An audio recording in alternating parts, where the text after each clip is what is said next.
Today I'm making 3 dishes for when I want something easy, but not depressing. You want a grocery item that does all the heavy lifting, rotisserie chicken and dumplings. You don't want to take out all the pans, we got a 1-pan wonder. Don't want to turn all the burners on, we got a tortellini caprese salad. These are dishes that solve common lazy problems. Let's start with the 1-pan wonder. This is generally how I always start. Anything delicious, a shallot and a few garlic cloves. I think we all deal with a mental barrier when you have to start dicing onion. We're gonna take that step out by just slicing it up. Uniform pieces. If you have larger pieces and small cloves of garlic, things might start to cook a little bit unevenly. Push that to the side. For garlic, I found that when you crush it, you don't have to deal with any loose garlic that might fly from under you. You start with a crushed clove and now you have minced garlic in a matter of 1 to 2 passes. This is the easiest way to get our cherry tomatoes halved. So you'll place your top lid on your cherry tomatoes. You don't want to put too much pressure because we're not trying to crush them. We simply hold them still so that they don't run away, because they have a tendency to do so. If you really are looking for some sort of perfectly halved tomato, this might not be the best trick, but since we're cooking them, they don't need to be perfectly halved. We're not in a Michelin star kitchen here. Let's take it over to the stove. We really just want to start off with a medium heat. A lot of times you want to get things done quickly and it's easy to want to turn it on to a high heat, but that will burn our shallots. So we want to take things nice and easy. Couple tablespoons of olive oil. We're not necessarily using anything like a neutral oil here. We really want to rely and lean on the extra virgin olive oil taste. And you can tell when the olive oil is getting nice and hot, it'll run a little bit like water, just enough to get our shallots nice and sweat down. That's the sound we want to hear. One of the basic things you learn in culinary school is bring out the water from any sort of onion or shallot, break it down with some salt. All we're really looking for is that purple hue to disappear on the outside of the shallot. It's a really common problem to add our garlic a little prematurely. When doing so, the garlic will fry up in the pan and it does become a bit of a strong taste, so we're gonna avoid that by adding it and cooking it just for a sparse 20 seconds. When you're cooking any sort of allium and you add something extremely acidic, the cooking process does start to slow down. So you wanna make sure that you get yourself to the point before adding our tomatoes. Slowly pour in about 3 cups of water, bring that up to simmer. If we were to cook it with the shallots and the garlic, it might have cooked down into something that was a little bit more saucy, and that's just not what this is, because we want those tomatoes to still hold their shape in the final plating. The angel hair is gonna cook a lot quicker than anything like a thick spaghetti or rigatoni's. Cooking it in the water, you get all those starches to release from the pasta, and in turn you get a thick, creamy, luscious sauce. More stirring, more starch. It will cook in about 8 to 9 minutes. This specific dish is only using half of a box, so it might not look like a whole lot when you're adding it to the pan, but once it starts to fully cook up, that 3 cups of water will go pretty rapidly. When the water starts to look mostly absorbed, you'll want to cut the heat right there. Let the residual heat do its job. Once all that water is basically gone and it starts to look glossy, and you can sort of pull your spatula through the pasta and not have water run through that empty opening, it's time to add the cheese. We're adding this off heat because we want to make sure that the cheese emulsifies into the pasta, forming a sauce that doesn't break or split. I'm just using grated Parmigiano Reggiano. If you've ever added cheese to a pasta and all of a sudden it just looks sort of like gloppy clumps of cheese, chances are you are adding it to something a little bit too hot. We're just keeping things a little bit lighter here with Parmesan, olive oil, and water. No butter, no heavy cream. Basil, just to fold in and get fresh taste all throughout.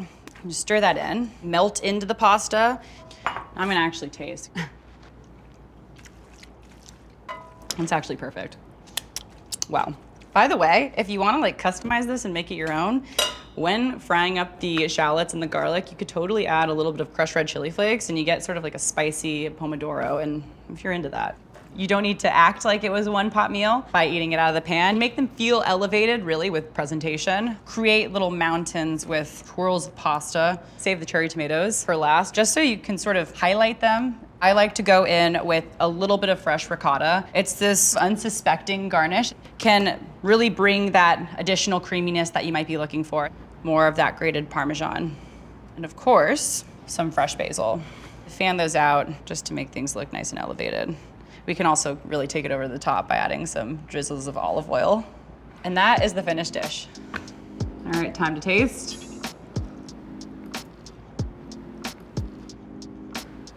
I mean, it's really good. The fresh pasta on the bottom, and then that ricotta comes in and just carries everything to the finish line. Sort of a cheat code, I think, with pasta is adding a little bit of ricotta on top, just because it makes it feel a little bit more elevated. It's a simple dish that doesn't require much, and it tastes delicious in the end, and we're only dirtying one pot. If you don't have a dishwasher, or you don't want to take out all the pans for one single dish, this is your one pan meal. We're taking a store-bought classic, rotisserie chicken, and we're letting this do all of the heavy lifting in a rotisserie chicken and dumpling skillet. We're using the rotisserie chicken in a couple of different ways in this specific dish. Starting with the skin, which I'm gonna take right off of the chicken to create what I like to call chicken crispies. If it's cold, it might be a little bit harder, but when it's hot, it'll slide right off. Take all of the skin that I can, lay it flat on a sheet tray with a little bit of parchment, crisps up pretty easily. The oven's currently set at 375 degrees Fahrenheit. That should bake for about 25 minutes. We're now going to shred our chicken meat. I love to use the breast for this. Adds a nice textural contrast to the gnocchi, although thigh is really flavorful, so of course add that if you want. Sometimes I like to take a couple of forks and just shred it open. It's so unnecessary though. Just go in like a ravenous bear and tear it up with your fingers. Who needs forks? When you're craving a dish that soothes the soul, I have found that a mirepoix is usually the answer. Celery, carrots, and onion, a very classic mirepoix.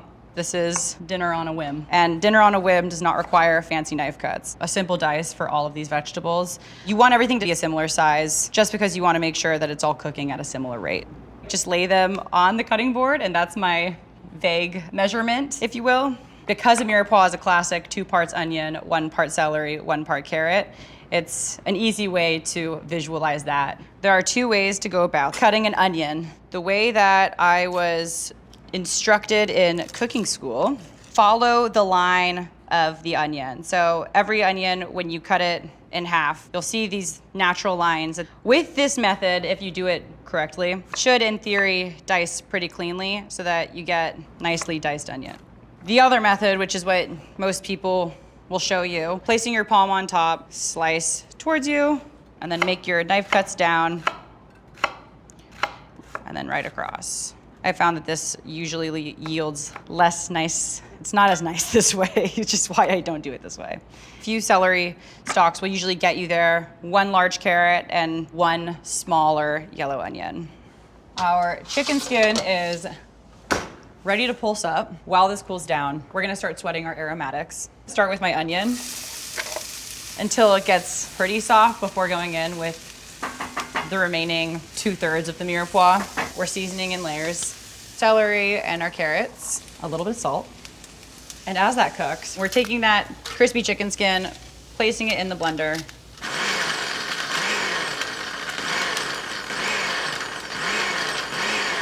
Once it's mostly pulsed, I go in with panko. And I don't want to pulse it too much because I still want the panko to be breadcrumby and not completely ground.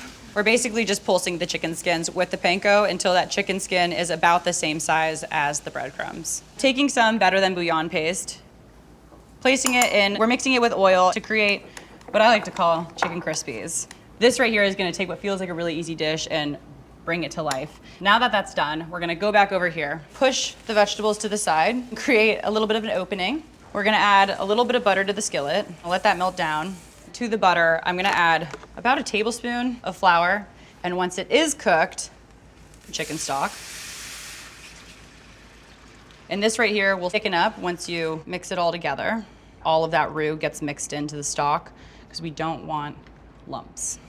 And once our stock has thickened up quite a bit, you almost see it in the way that it bubbles. We'll go in with bouillon paste. Not too much because we have been seasoning with salt as we've been going. I'm gonna finish it off with dried rosemary and then a little bit of heavy cream.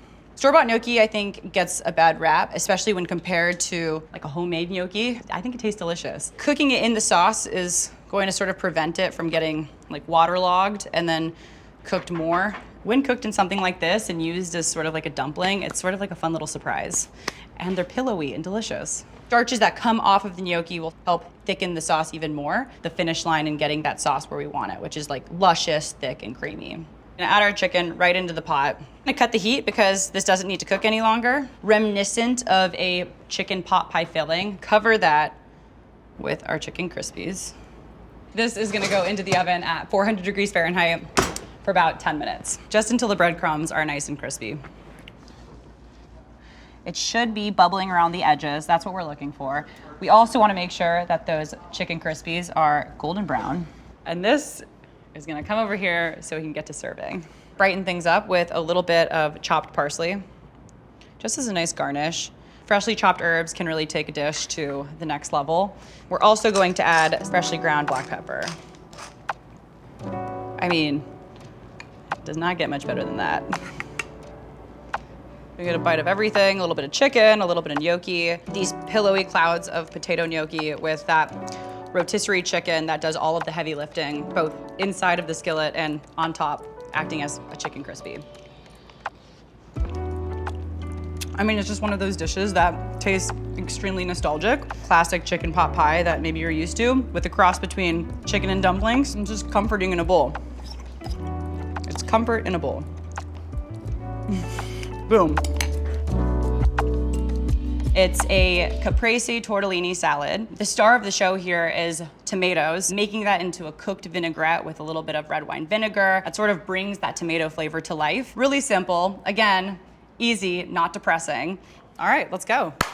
First thing we're doing, quickly chopping some garlic cloves. I'm gonna give it a good mince, adding a little bit of salt on top, help break down that garlic, creating a nice paste. When a tomato is fresh and not cooked in peak summer months, it's delicious. You can use whatever tomato you want to grate, like aroma, beefsteak, heirloom, anything that is somewhat substantial and will give you enough juice. Basically, grating it with the box grater into a bowl, looking for something that will sort of melt into a vinaigrette versus like create a glossy pasta sauce. We have grape tomatoes and cherry size mozzarella. You can get cherry tomatoes, grape tomatoes, whatever is round and small and perfectly bite-sized to match the size of the tortellini. Just having these so that they go a little bit further in the salad. Once those are halved, we're just gonna place them right into the bowl. These I'm just gonna cut into smaller pieces. You don't wanna fight for mozzarella. You want everyone to enjoy equal parts of mozzarella. I believe they do sell these in like little pearl sizes, but I think it's sometimes fun to have different shapes of things, so not everything is just like round. Once that mozzarella is halved, get to chop in some basil. Basil or any herb for that matter, you kind of measure with your heart. Stack them, roll them up, smoke it. Just kidding. You're just gonna thinly slice. Nice little chiffonade. Basil is one of those herbs that the more you chop, the more brown and bruised it gets. So go through just one time and be done with it. This is all gonna happen really quickly. Going in with enough oil to coat the bottom of a pan, add our garlic in. All we're looking to do is cook out the raw garlic taste. We wanna add our tomato before it starts to fry up. Quickly in with our tomato. It's like a flash fry. A little bit of salt, some freshly ground black pepper. I think store-bought tortellini is like the unsung hero of the grocery store. It's packaged, ready to go. It generally tastes really delicious. Cheese, specifically cheese. Once that water is seasoned, we're just gonna go in and gently place our cheese tortellini in there.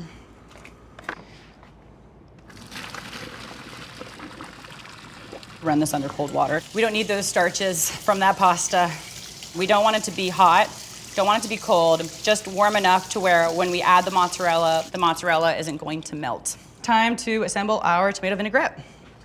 Some olive oil, a little bit of red wine vinegar, just to brighten things up. Looking for like a silky, smooth dressing, if you will. Just like an emulsified sauce, smooth and silky. And we're making this in the bowl so that now we can just add everything. Basically just stirring until all of the tortellini is coated and all of those mozzarella balls are coated and those fresh tomatoes. It's asking me to taste it. One of those dishes that is easy to throw together. We're gonna add our fresh basil in to bring it to that next level.